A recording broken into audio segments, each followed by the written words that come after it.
Hello, people. Welcome back to another.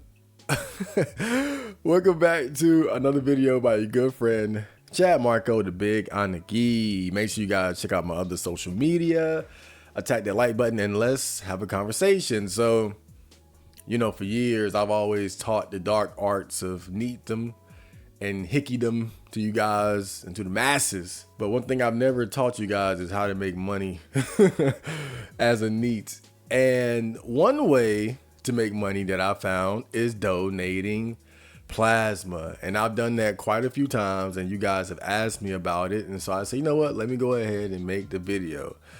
Okay, so let me go back to when we first got a plasma donation center in my city. So I had heard about donating plasma from a friend of mine, but he was doing it in another part of the state when he was going to college.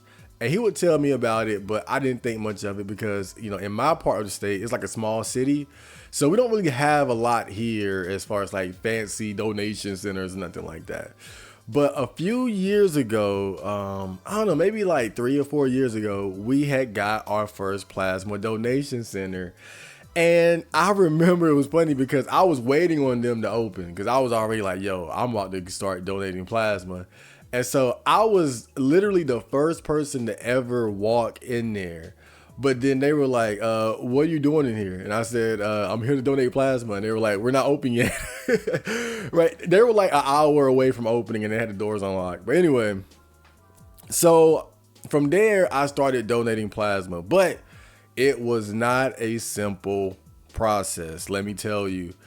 So I'm going to try to dig into my memory and remember everything that I had to do in order to start donating. So bear with me. So when you first start donating plasma, there are a few steps you have to get through.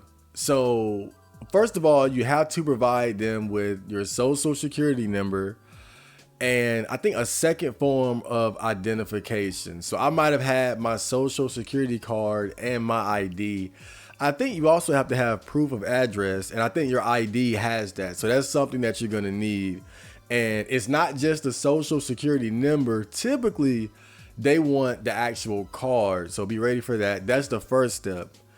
Then once you get that, you have to they're going to brief you on the process of donating plasma and what it means. And so I'm going to break that down real quick. So when you're donating plasma, it's different from donating blood. Plasma is plasma is inside of your blood. And so they hook you up to a machine and they connect you to it by a big ass huge needle. And I'm not exaggerating, it's a huge needle. And they put it in your arm, and then that needle draws blood out of your arm and it goes into the machine. And so while your blood is in the machine, the plasma is separated from the blood and it fills up into this cup that's connected to the machine as well. And depending on your weight, because that determines how much plasma you can give, your weight, I think other criteria as well, but primarily your weight, that will determine how many cycles you'll have. And so while you're donating plasma, what they'll tell you is they put the needle in your arm and you're supposed to like pump the arm with the needle in it, right? So just imagine you're squeezing a plushie or something with your hand, right? So you just make a squeezing motion with your hand while the cycle is going, and then it'll stop for a while. And then it'll begin again, and then you start pumping again. And then it'll stop, and then you stop pumping. And so you do that about 5 to 6 times typically. And then what happens is your blood is returned into your body along with saline. And that saline, it's like it has a cooling effect. So it kind of gives you the chills when your blood and the saline is coming back into your body.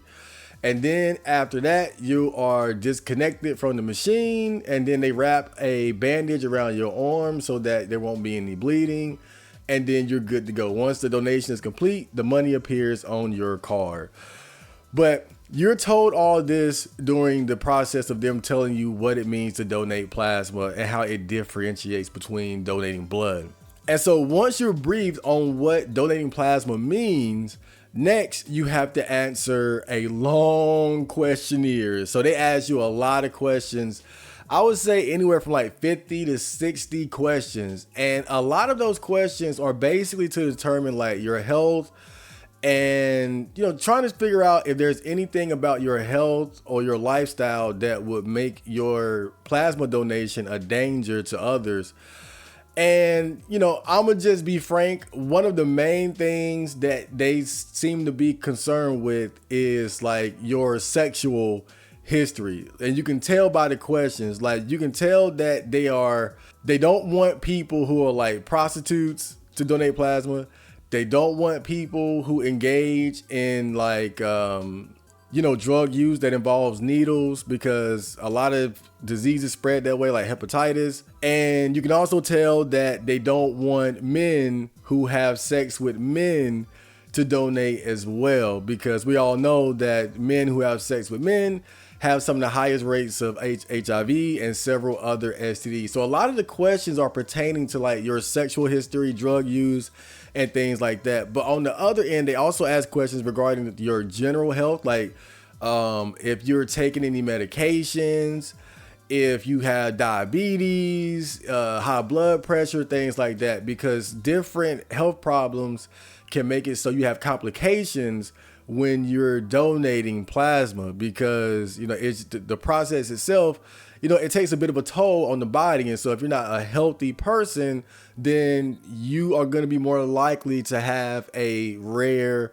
but probable side effect happen, right? Something bad could happen to you while you're donating plasma. So basically, they don't want people who are engaging in risky sexual behaviors to donate, and they also don't want people who are generally unhealthy to donate. Now, even though they ask these questions are more like gatekeeping questions. Like you can't really deceive them for the most part, because at the end of the day, when you donate your plasma, it gets tested anyway. Everything gets tested. So if you are lying, they are going to test your blood or test the plasma to see if you have any diseases or anything like that. The only thing that's really of a big risk is if people are lying about their health, right? Because if you get hooked up to that machine and you're not very healthy and something happens, or rather, if you're not very healthy and you get hooked up to that machine, it's more likely that something could happen to you, and they don't want you having a seizure or passing out or dying on the goddamn table, right?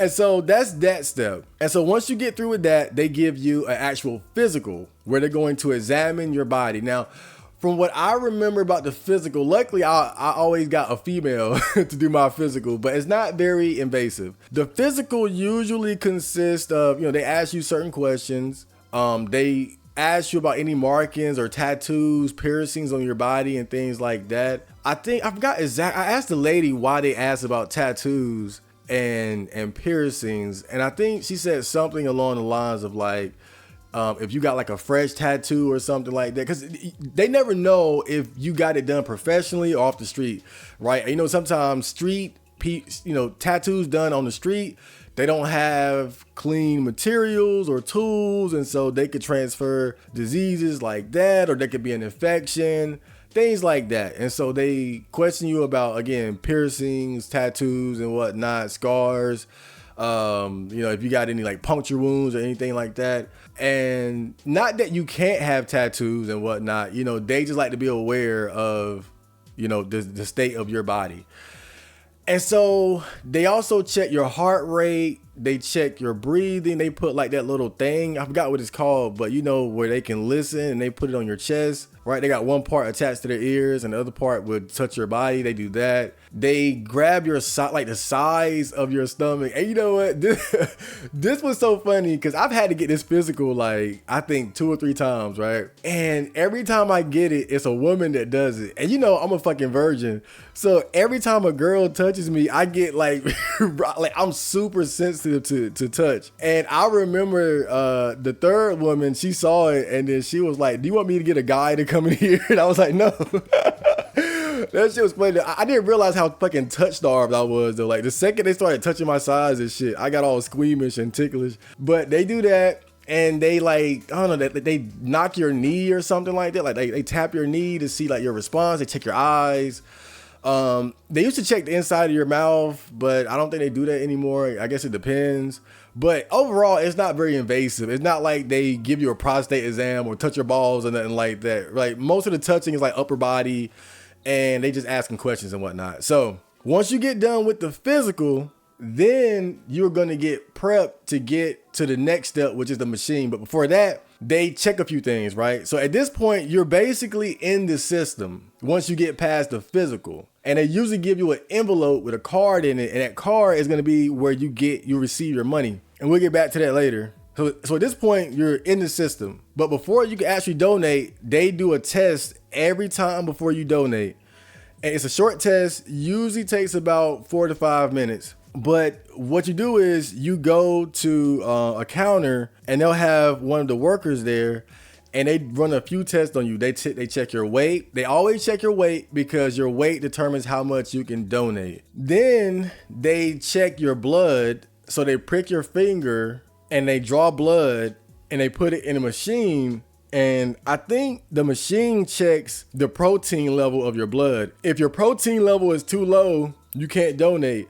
A lot of times, if you donate very often, your protein level would drop over time. That's what happened to me one time when I first started donating plasma. I was donating so much that my protein level just got lower and lower and lower until I reached the borderline. And then I had stopped for a while. And so they check that. And they also check your blood pressure. If your blood pressure is too high, they tell you to sit down on the side somewhere for like 10 minutes to see if you can get it down. Because sometimes, you know, when you check your blood pressure, it can either be like really close to the limit, or maybe somebody could be anxious, or they just ate. So they give you a second chance to pass the blood pressure test. I never had any issue as far as that, but I do usually bigger people who are like overweight, they tend to be the ones who have issues with their blood pressure when they go there. But basically, you can't donate when your blood pressure is high. And so, yeah, they check your weight, they check your blood, they check your blood pressure, and then you're off to the races. So that's the final step before you actually get hooked up to the machine. Then you wait for a little bit until they call you, and then they put you on the machine. Now, the bed that they put you on, it's like you lay on it flat on your back. Well, not flat, but you know, it's got some curvature to it, so you can kind of, you know, lean up and whatnot. And so you lay on the donation bed next to the machine, and then they ask you which arm you want to use to donate. I always use my left arm. I figured if this was ever gonna fuck up one of my arms, I'll just give them one, right? Instead of both of them. So I always use my left arm. And so once they do that, they ask you like a few basic questions. Just depends on what donation center you're going to. They might ask different questions. Like they ask you if you have any allergies or anything like that, because they have to put this stuff on your arm where they're going to put the needle that's supposed to prevent like any sort of infection or something like that. And so they ask you these questions, and then they put this thing around the upper part of your arm, and it tightens around your arm. And that is so they can get a good, you know, pop from the vein. Right? You want your veins popping out. Funny story real quick. Not story, but just something that happens. When fat people go in there, they hate it because it's hard to find fat people veins. They hate it because, you know, when big people go in there, their veins are like all hitting all under the fat and shit like that. So when I go in there, it's easy because, you know, my veins are all popping out and shit. So they wrap that around your arm, and then it tightens around your arm, and so that way your veins start popping out. And so they put the needle in your arm, you know, in the upper part of your arm, like not the elbow, but you know, on the other side of your elbow, they put the needle there, right? Typically where needles are put into the arm anyway, right? Where that big vein is at between your upper arm and your forearm. They put it there. Or I guess where people who shoot up heroin, where they typically put it in their arm. So they put the needle there, and that needle is big as shit. Don't look at it. don't look at the needle. And believe it or not, if they do it right, you're not going to feel anything. And see, this is where one of the problems comes with donating plasma, right? Some people, they are elite at putting that needle in your arm. Like, you won't even feel it. I remember one time there was this white guy, and he put it in my arm. I swear I felt nothing. This is a big ass needle. I didn't feel nothing. Then you have some people, every time they do it, it hurt. There was this cute, skinny girl that was working there at one time, and I always dreaded getting her. She was nice to talk to, but she always put that needle in your arm way too rough, and it would hurt every single time. She just did not know how to do it right. The last girl that I talked to, she told me that the trick to it is to pull the skin down tight as you're putting the needle in the arm. But I don't know how true that is, but that's what she said. The worst one was probably like this big fat dude who was like 450 pounds. And like, he was just so fat. Everything he did was just hard and heavy. Like, he had no finesse, and he right. But basically what I'm saying is that the needle ain't bad as long as you get somebody that can do it well. Typically, you'll feel at least like a prick, right? Which ain't a big deal.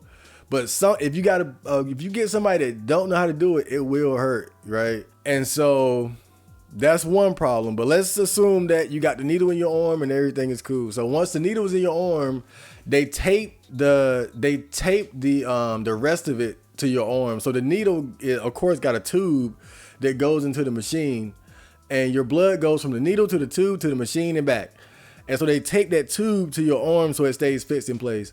And then once they turn it on, you see the blood start going into the tube, and so now it started. And so then you start pumping your hand, right? Like you're squeezing a plushie or squeezing a stress ball. You squeeze it, and so each cycle I would say lasts about 6-7 minutes, something like that, roughly.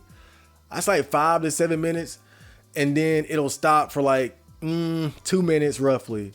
Overall, the process tends to take about 40 minutes roughly. Again, 35, 40. Again, it depends because you can donate based on what your weight is. So it depends on your weight. Also depends on like your overall blood flow. They've told me that if you're dehydrated when you donate, the blood flow tends to be slower. So they want you to drink more water. Now, this is no joke. This is serious. When you get hooked up to that machine, make sure you use the bathroom. Like, I'm not joking. They have many stories of grown people pissing their pants on them machines, bro. So when you get hooked up to that machine, let's say for instance, out of nowhere, you gotta pee super bad. They can't just take the needle out of your arm and let you go because your blood is still in the machine and shit. So even if you let them know, they gotta actually reverse the machine and to put the blood back in your body properly. So they can't just be like, okay, unhook and then let you go. And so usually the mistake people make, they'll try to, like, if they're on the machine and they realize they gotta pee, they try to hold it in, right? And say, oh, I can make it. When they realize they can't make it, they say, disconnect me. But they don't realize that the disconnection is gonna take like probably like 5-10 minutes. And so I've heard stories of people who literally pissed themselves on those. I have a friend who peed on himself and they had to give him new pants, like real shit. Like it's not uncommon. So make sure that your bathroom shit is right. And I can tell you from experience, I never peed on myself up there, but I had one day where I had to pee so bad. I swear it felt like torture. I felt like, you know how they had Guantanamo Bay and they were doing like waterboard torture to the Afghans and shit. I felt like I was being tortured, and I was just too macho to ask them to stop it. And I knew it would take long anyway. And also, this is the thing too, if you stop the donation prematurely, you get less money, right? You don't lose all your money, but you get less, I think like half or something like that. So I wasn't about to get half money and I wasn't about to stop. But it was torture, I swear. And the second they got me off that machine, bro, I jogged my ass to the nearest store and I peed. Oh my God, best piss of my life.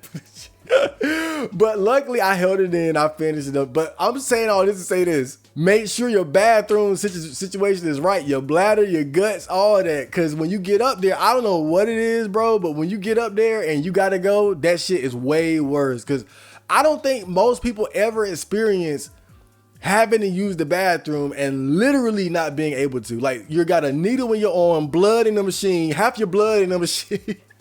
You can't just go. That shit is so serious, bro. I'm telling you. Okay, so once you finish the donation process, the saline and your blood goes back into your body. The saline, I think is for some reason, it has a chilling effect on the body. So it makes you cold. So you'll be a little shiverous when your blood is going back into your body with the saline. And then your machine light would turn green, and then somebody should come over promptly to unhook you. They take the needle out, they put a bandage on your arm, and they tell you not to take it off for about an hour or two. From what I've seen, you can usually take it off after about 10 minutes. But one time I took it off early and I did bleed a bit. So, just be cautious about that. But usually really 10 minutes is enough for the blood to stop coming out of your arm. And so once the donation is finished, your money is already on the card. Like the second that light turned green, boom, the money's on the card. And so this is the part, all right, where I know most of you guys are interested in. How much money do you get paid? And the answer is it varies. When I first started going, the money was really good. I think I can't remember exactly what it was, but this is basically how it worked then. Your first few donations are usually the most lucrative. It'll be something like $100 each donation for like the first 4 or 6 or something like that. And then it'll start going down a bit. And so I would say on average, I put it like this. When I first started donating plasma, let's say the first 4 donations, I got $100 for each one of them. Then it just levels out to like normal, right? Where I would say, let's say, okay, you can donate 2 times every week. So if you donate Monday, you can't donate Tuesday. You got to wait till at least Wednesday. You could do like Monday, Thursday. You could do Tuesday, Saturday, whatever the case. But it has to be a day between the 2 donations in that week. And then after that second one, you got to wait a whole week pretty much. And so again, usually your first donations, they give you the most money. After that, it's normal rate. And I would say on average, when I first started going, it was like $45.90. $45 for the first one, second one 90 for the second one. And so altogether, that's $135 a week. So for a neat, right? Think about it. For for like just really not even any work, you just got to go there and go through the process. You do that 2 times a week. I was getting $135 a week. And that, for me, someone who was broke his entire life, like that was really a game changer. I'm not even gonna lie. Now, the thing is, now the one that's close to my house, they don't pay as well anymore. I don't know what happened, but the money just simply is not as good anymore. I started going there again recently, and again, it's the same thing where it's like when you first start, the money is good. After that, it just goes down. But now it's like 45, 50, right? So 45 for the first one, 50 for the second. So again, it's like, it's just not as good anymore. But we have a second donation center that opened up that pays a bit better. And that was the one that I went to last. But basically, when it comes to the money, it just depends on your donation center and what type of deal they got, how they throwing out the money. It varies. It's not consistent. But I would say in general, when I look at my experience, having gone there and having gone to 2 different places within my city, in general, I would say if you donate twice a week, you're probably looking at it probably around like $120 roughly. And that's after you get like the lucrative first couple donations out the way. You're probably looking at 120, 125 on average for 2 donations a week, which for a neat, damn good, right? And so the downside, and this again varies, when that donation place opened at first, it was packed. I mean, the whole hood was there. I'm not even joking, bruh. When I first started donating plasma, it was packed. It wasn't the process. It wasn't the needle. It was nice going because then you could see like those cute girls and shit like that. But it was the time. It was so time consuming. When they first opened, every morning there would be a line outside the door. So even if you came before they opened, unless you came at like, let's say they open at 7, you had to be there at like 6:15 just to be first. So unless you were trying to do all that, you were about to go through it. Like you had to really be up on it to be first and get up out of there. But it was bad. I'm not gonna lie. Like that was the worst thing about it, because once you get on the machine, it only takes about 35 to 45 minutes. But there were days when I went there and it took like 2 hours, 3 hours before I could even get on the fucking machine, just waiting behind other people. Now it's not like that anymore. The initial thrill and rush of the plasma money has kind of died down in my area. So it's a lot smoother. Usually when I go, I'm only in there for like an hour, then I'm out, right? So it's not like that anymore, but that was terrible. So what about the side effects, right? Because there are some side effects. So after donating now when I first started going, I was donating for like months straight, right? And what made me stop was that I started noticing certain side effects. And so the one side effect that I noticed that was probably the biggest deterrent was that I started getting leg cramps at night. And so there would be times when I would be just laying in bed at night and I would stretch, and then my legs would just cramp up, especially like my calf muscle area. It would just cramp up really bad. And I also noticed that this started to affect my running. You guys know I love to run. What I noticed was it took me longer to get the muscles in my legs warmed up so that I could run the way I wanted to. I got huge fucking calf muscles, right? And again, it's not uncommon for me to have to warm up a bit before I can get going because again, just the size of the fucking muscles in my legs. But I noticed while I was donating plasma, it took even longer. So if it took me like 15 minutes to get warmed up while donating plasma for a long time, it took me like 30 to really get warmed up or something like that. And so I did a test where I stopped donating for like 2 weeks, and I noticed my legs went back to normal. I wasn't getting leg cramps, and my muscles wouldn't be so tight when I was running. And so I was like, okay, I've been doing this shit too much. And so that's when I started to slow down. The other side effect that I noticed, and this was the scariest one, right? I don't know if you guys ever heard of this, but there's something called trigger finger or trigger thumb. And it's basically when your thumb locks up and you can't move it. And I don't know why, but this would literally only happen when I was donating plasma for a long time, and if I was playing a fighting game. Because I noticed it happened like twice when I was playing Dragon Ball FighterZ, and it happened one time when I was playing Street Fighter. And so basically, I don't know why, but when I'm playing fighting, it would always happen when I was playing fighting games, and my thumb would just lock up and I couldn't move it for like a whole minute.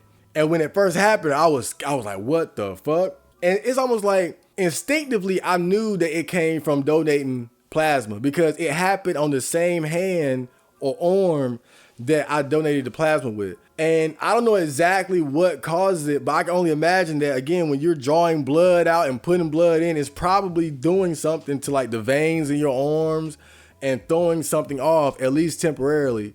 But again, it was another one of those things that once I stopped donating plasma, it went away. So all the negative side effects that I experienced while donating plasma only happened while I was doing it extensively. When I did it like every now and then, it was never a big deal. It was usually when I just kept going because I was just money hungry. And then I would start to notice leg cramps or that trigger finger shit would happen when I was playing fighting games. But yeah, once I stopped, no problems. So that's just a heads up, because I know most people, they're probably worried about any potential like long-term side effects, anything like that. Now, who knows? I could have done irreparable harm to my heart, or I don't know, right? Because really, at this point, I only like doing that shit like that. I don't like putting my body through it.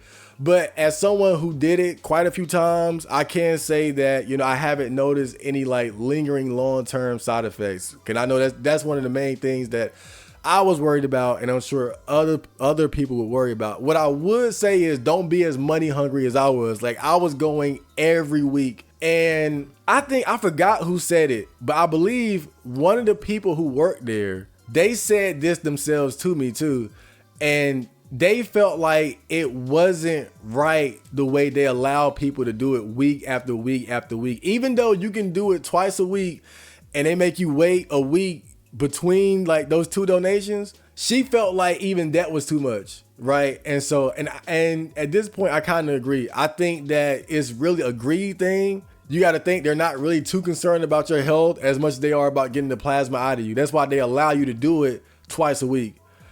I would suggest, if you are concerned, don't do it twice every week. Do your 2 donations in a week, skip a week, then do it if you want to do it consistently. But the whole do it every week shit, I honestly would not suggest, because I think that's why I started experiencing like those leg cramps and shit like that. 'Cause I was just doing it every single week. I wasn't giving my body time to recover. And like I said before, I noticed that when they were doing my blood protein test, my blood protein was getting lower and lower over the weeks into months. And that's when I had first stopped for a while. And so again, I would say if you do start doing it, don't do it every week. Do it like every other week if you do have those concerns. And last but not least, I guess really what it comes down to is if you can find one in your area. So just look it up on Google. We didn't have one for the longest time. Like I said, we just got ours like a few years ago. And then another one opened up not too far away from here as well. So we have 2 in my city. So it would be worthwhile just looking up, you know, if you have a plasma donation center in your city or close by. I know some of you guys might not have transportation, so if it's not close to you, you might need to ride a bike, take an Uber or take a bus. I see a lot of people out there who rode their bike or took a bus or whatever the case may be. But I think, again, if you're broke, if you're neat broke, it's worth it. Because you ain't doing shit anyway. So you might as well just take the trip, you know, and go and, you know, invest the time into the process to make a little extra money, at least for a few months or something like that, you know, just to buy a few things that you might need. And so that was my plasma donating video. I hope you guys enjoyed that, and I will see you on the next. So, Johnny.